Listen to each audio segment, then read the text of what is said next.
Привет всем! Продолжая обсуждение подхода к пациенту, на сей раз я остановлюсь на ключевых моментах аускультации. Аускультация – это исследование внутренних звуков тела пациента во время физикального осмотра через ухо экзаменатора, непосредственная аускультация с использованием стетоскопа, опосредованная аускультация или ультразвукового доплера, аускультация звуков с их визуализацией. Аускультация проводится в исследовании кровеносной, дыхательной и желудочно-кишечной систем, а также в акушерстве. История непосредственной аускультации уходит корнями в древний мир, предположительно Египет. Рене Ленек в 1816 году предложил опосредованную аускультацию, ее определение и первый гаджет для этой цели. Доплеровская аускультация стартовала в конце прошлого века.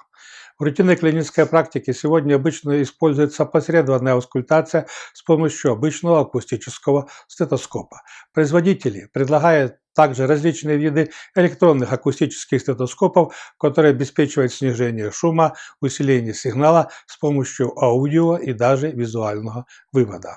Опосредованная акустическая аускультация позволяет распознать частоту, интенсивность, длительность, количество и качество слышимых звуков. Доплеровская аускультация осуществляется специалистом ультразвуковой диагностики. Но хочу отметить, что сегодня портативные ультразвуковые доплеровские устройства активно внедряются в клиническую практику в виде персональных диагностических приспособлений, как это произошло с обычным акустическим стетоскопом после его открытия Ленеком. Эта аускультация позволяет оценивать кровоток в камерах сердца и кровеносных сосудах через отражающиеся высокочастотные звуковые волны ультразвук от циркулирующих эритроцитов. Преимущество доплеровской ультразвуковой аускультации позволяет диагностировать с высоким уровнем доказательства врожденные приобретенные дефекты клапанов сердца, аневризмы сердца и артерий, стенозы и окклюзии артерий, плохо функционирующие клапаны в венах ног, тромбы и так далее.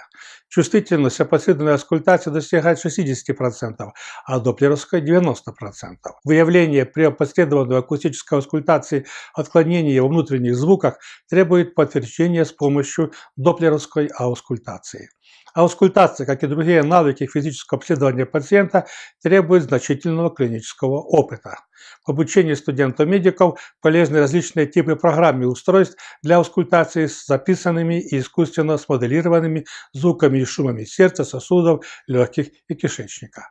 Аускультация в процессе ее развития была, есть и будет необходимым компонентом медицинского обследования пациента. Не забывайте, кто хорошо диагностирует, тот хорошо лечит.